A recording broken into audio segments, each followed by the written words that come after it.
Bienvenue dans cette formation dédiée à la création et à la configuration de Google Analytics 4. Je vais te montrer deux méthodes, une méthode rapide qui peut être faite en 2 minutes chrono et la méthode plus professionnelle qui, elle, demande par contre un peu plus de temps.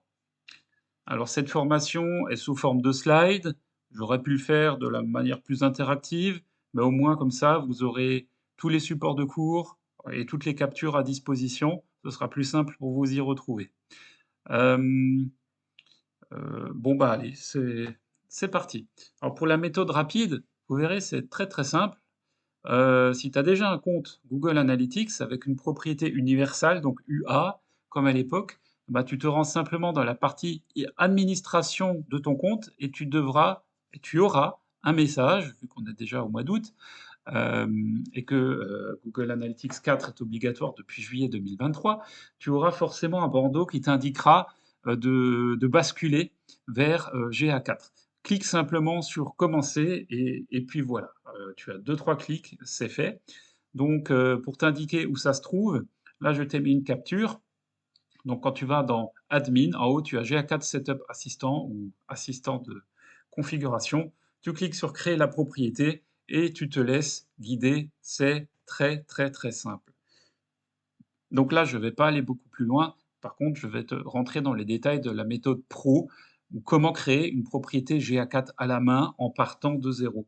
En fait, tu as vraiment le choix entre créer un compte Google tout neuf, soit en créer une nouvelle propriété directement dans ton compte actuel. Quoi qu'il en soit, dans les deux cas, ça se passe toujours dans la section administration.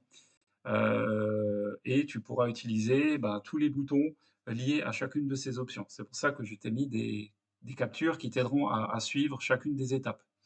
Donc dans mon cas, j'ai pris l'exemple d'une création complète avec un nouveau compte. Donc première chose, quand tu arrives dans Google Analytics, eh ben, tu crées un compte, hein. Donc pour ça, tu te rends dans la partie admin et tu cliques sur le bouton créer un compte. Tu renseignes ensuite tous les éléments qui te sont demandés à l'écran. Donc, tu donnes un nom à ton compte, ça c'est la première chose. Veille également à ce que les cases adéquates sont cochées en dessous. Moi, dans les captures, je te préconise toujours le meilleur choix possible. Après, libre à toi de cocher ou de décocher celles qui te conviennent ou pas. Étape suivante, c'est bah, tu dois créer une propriété GA4. Donc, tu dois ici indiquer le nom, je dis bien le nom de ton site web. Tu n'as pas besoin de donner l'URL, indique simplement un nom pour que tu puisses t'y retrouver. Précise également un fuseau horaire ainsi que la devise. Attention, veille bien à ce que la devise soit en euros. Dernière étape, c'est au sujet de ton entreprise. Voilà, tu réponds à un petit sondage très rapide au niveau du secteur d'activité de ton entreprise, de sa taille, et tu indiques tous les éléments que tu souhaites pouvoir mesurer dans Google Analytics 4. Et tu cliques sur le bouton Créer. Voilà. À présent que tu as créé un nouveau compte, bravo, première étape passée avec succès, tu vas devoir créer un flux de données. En effet, pour le moment, tu as une coquille vide. Tu as un compte, mais qui ne récolte absolument rien et qui n'affichera absolument rien. Donc la première chose à faire, c'est de créer un flux de données. Pour cela, dans le volet administration, dans la colonne du milieu, eh ben, tu cliques sur flux de données. Tu sélectionnes ensuite la plateforme depuis laquelle tu souhaites récupérer de la data. Bon, dans la majorité des cas, il s'agira d'un site web, donc tu cliques sur le bouton Web et ici, tu devras indiquer précisément l'URL de ton site web. Donc tu indiques l'URL de ta page d'accueil, exemple google.fr tout simplement, et tu donnes un nom à ton flux. Tu peux inventer n'importe quel nom. N'oublie pas de cocher la petite case mesure améliorée. Cela te permettra de remonter automatiquement les interactions ainsi qu'un certain nombre de statistiques automatiquement qui ont lieu sur ton site web, à savoir les défilements, les clics sortants, etc., etc. Plus besoin de configurer ça à la main comme par le passé.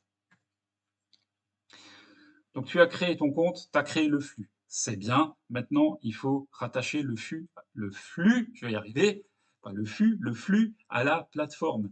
Donc, ici, dans le détail du flux, tu retrouves donc l'intégralité des éléments que tu as saisis. Moi, ici, je les ai masqués par souci de confidentialité.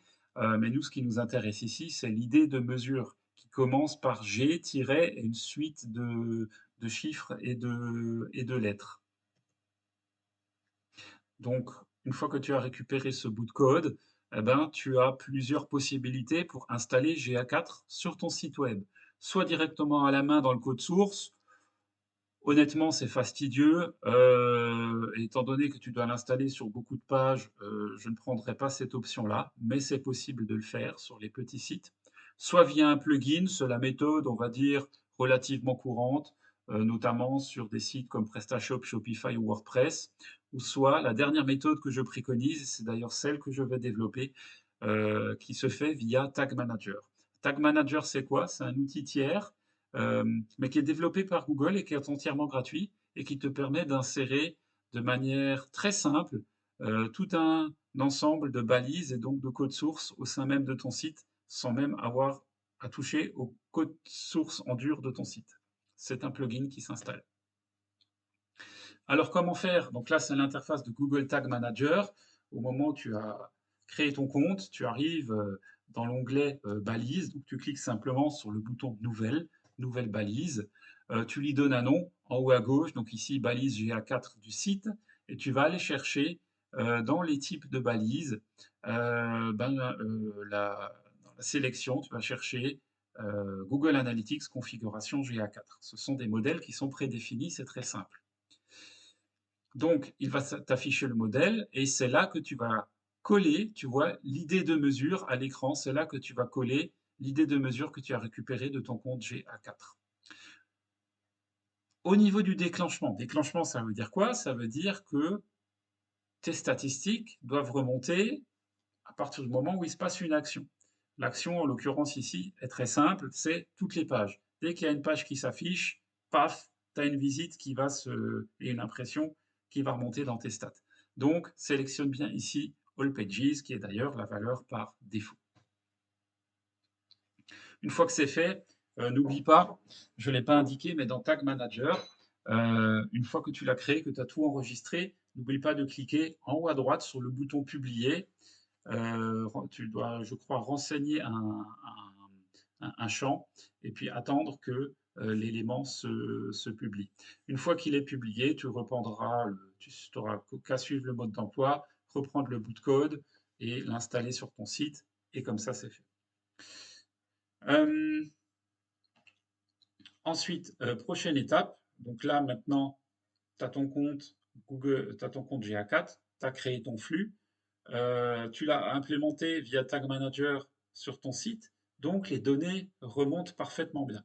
Maintenant, il faut aller un peu plus dans les détails du paramétrage de GA4, parce qu'en effet, il y a certaines choses qui ne sont pas configurées par défaut comme on le souhaite. Le premier élément, c'est l'exclusion des adresses IP. Ça peut être très intéressant, notamment si, par exemple, toi, tu ne veux pas traquer tes propres visites. Donc, tu peux exclure, par exemple, ton adresse IP. Donc, si tu la connais pas, tu peux aller sur Google, tu tapes mon IP et puis il t'emmènera sur un site qui te l'affichera. Tu n'auras qu'à le copier-coller à cet endroit-là. Donc là, tu te rends à nouveau dans GA4, dans la partie euh, toujours dans le détail du flux où nous étions tout à l'heure, hein, c'est là où nous étions restés. Tout en bas, il y a quelque chose qui s'appelle autres paramètres d'ajout de balises. Et c'est ici que tu peux définir, comme tu le vois, une configuration de balise qui s'appelle définir le trafic interne. Et là, tu cliques sur le bouton créer, tu copies-colles tu sélectionnes exclusion des adresses internes, tu sélectionnes ensuite l'adresse IP se situe dans la plage format CIDR et tu colles dans le champ valeur ton adresse IP. N'oublie pas de cliquer en haut à droite sur créer pour créer l'exception. Bien. Voilà qui est fait. Donc toujours dans le détail du flux, je t'invite ensuite à cliquer sur la petite roue dentée qui se situe dans mesure améliorée. À cet endroit-là, tu as une fenêtre qui s'affiche sur le côté droit de ton écran dans lequel tu vas pouvoir cocher un certain nombre d'éléments. Donc par défaut, il y en a une grosse majorité, si ce n'est la totalité, qui sont cochés. Donc à toi de voir quels sont les éléments que tu veux traquer ou non. Moi, je t'invite à absolument tout cocher et à cliquer sur enregistrer. Donc voilà, maintenant les données remontent correctement depuis ton site web, tu as veillé à faire les exclusions. Maintenant, ce qu'on va faire, c'est qu'on va rattacher Google Analytics aux autres outils de Google pour que justement l'échange de données puisse se faire de manière simple. Un des premiers outils qui peut être couplé à GA4, c'est la Search Console. La Search Console sert avant tout plutôt pour le SEO, entre guillemets, pour ce qu'il permet de remonter notamment la liste des mots-clés qui ont été saisis par les internautes dans une recherche Google avant qu'ils arrivent sur ton site web. Bref, tu as un certain nombre de stats qui ne sont pas disponibles dans GA4. Bref, il est tout à fait possible donc de relier la Search Console à GA4. Pour ce faire, toujours dans le volet administration, tu as un menu qui s'appelle Association à la Search Console. Tu cliques simplement dessus, tu arrives sur une fenêtre, tu cliques sur le bouton Sélectionner les comptes et il te demandera voilà, de choisir le compte, ton compte. Il y aura une pop-up qui s'ouvre avec un petit menu déroulant. Tu choisiras le, ben voilà, le compte en question et tu n'auras qu'à valider. Là, je n'ai pas mis les captures des autres éléments parce que franchement, c'est très très simple à faire. Il suffit de suivre le système. Ensuite, élément plus important, lier Google Ads à GA4. Ça, c'est super, super, super important parce que ça va permettre justement d'avoir des statistiques beaucoup plus fiables, euh, surtout dans GA4, et ça va permettre une remontée, une analyse plus fine des conversions si vous faites des ventes grâce à Google Ads. Donc pour ce faire, vous cliquez toujours dans l'administration sur Association à Google Ads et sur le bouton Associer. Arrivé à cet endroit, eh ben, il va directement vous afficher en principe les comptes que vous gérez, pour peu que vous soyez connecté avec la même adresse email. Donc vous allez prendre la petite case en haut pour sélectionner le compte en question. Donc vous pouvez en lier jusqu'à 20, ce qui est déjà pas mal. Puis vous cliquez sur confirmer et l'affaire est réglée. Afin de valider l'association, voilà, vous avez encore des petits paramètres à configurer, mais franchement rien de méchant. Je ne les ai même pas indiqués, à tel point c'est simple. Puis vous cliquez surtout sur le bouton envoyer qui se situe en dessous. Autre point important, il s'agit de la collecte de données, parce que pour l'instant, un certain nombre de stats voilà, sont régis par différents règlements et c'est à vous de les paramétrer comme il faut. Donc, encore une fois, toujours dans le menu administration, vous avez paramètres de données et comme sous-menu collecte de données. Vous cliquez dessus, vous cliquez sur le bouton commencer et ainsi vous allez pouvoir enrichir, on va dire, vos données avec des signaux de Google qui correspondent en fait à des données de type multi-appareil et remarketing. Donc en fait, ça va permettre de traquer les utilisateurs, quel que soit le device sur lequel ils sont. Ça peut être très important, surtout dans l'e-commerce, parce que voilà, on ne voit pas un site, on ne passe pas l'acte d'achat forcément sur les mêmes appareils. Donc là, je vous mets vraiment les slides essentiels que vous devez suivre. Même si je ne mets pas toutes les étapes en détail, sachez que voilà, pour la suite, c'est important. Après, comme chaque business est différent, ce sera à vous de choisir les différentes options qui suivent, mais au moins vous savez où vous rendre. Donc voilà, donc là c'est l'étape finale. Donc vous voyez tous les éléments qui sont cochés. Vous cliquez ensuite sur j'accepte et l'affaire est réglée concernant la collecte de données. Élément très important, alors ça c'est pour être conforme à la RGPD, juste en dessous de la collecte de données, vous avez ce qui concerne la conservation des données. Normalement, vous n'êtes pas censé conserver des données pendant une durée supérieure à celle que vous indiquez ici. Et d'ailleurs, cela doit être légalement et explicitement indiqué dans la page de votre site web qui est relatif à la protection des données, à l'RGPD. Ici, dans cet exemple, c'est 14 mois qui a été choisi. C'est un choix qui est purement arbitraire. Vous pouvez mettre plus ou moins. Je crois que vous avez le choix entre 6, 12, 14, peut-être 24, 18 ou 24 mois. Enfin bref. Et vous avez la petite option réinitialiser les données de l'utilisateur lors d'une nouvelle activité. Donc voilà, ça c'est vraiment la reco que je vous donne. Ensuite, vous cliquez sur enregistrer et vous êtes bon à ce niveau-là. Euh, c'est pas fini, il y a encore quelques étapes. Le modèle d'attribution, ça c'est très important également, notamment pour le tracking des conversions. C'est un sujet chaud, on va dire, et là, faut pas du tout se planter dans le paramétrage. Ce que je vous mets là, c'est vraiment, c'est pas des bêtises, c'est ce qu'utilise la majorité des agences qui font des campagnes digitales, c'est-à-dire qu'elles adoptent un modèle d'attribution qui est basé sur les données avec un événement de conversion à 30 jours pour ce qui est de l'acquisition et tous les autres événements à 90 jours. Donc on a des fenêtres qui sont quand même relativement larges. Libre à vous, bien entendu, de les réduire si vous souhaitez vous caler, par exemple, sur des modèles comme ceux de Facebook qui ont des fenêtres plus étroites si vous souhaitez avoir des données voilà, un peu plus comparatives. Voilà. Mais sachez que c'est ici que ça se trouve. Bon, pour finir, donc voilà, là on a terminé. Donc vous voyez, c'est pas, au final, c'est pas si compliqué que ça. Il faut juste savoir où se trouve chacune des options. Il faut savoir où cliquer, savoir quelle option activer ou pas. Mais c'est quand même relativement explicite ce qui est indiqué à l'écran. C'est pour ça que moi je vous ai mis que les slides principales pour que vous sachiez précisément où vous rendre, sur quoi cliquer et quoi valider.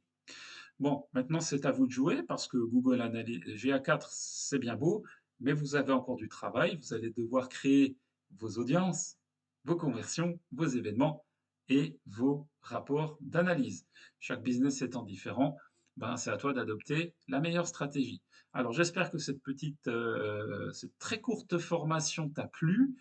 Si jamais tu as une question, que tu as besoin d'un conseil ou quoi que ce soit, n'hésite pas, contacte-moi. Je te mets mon adresse email là, sea.expert@gmail.com. Je me ferai un grand plaisir de t'aider et de t'apporter un max de valeur dans mes réponses. Allez, je te remercie pour ton attention. À bientôt.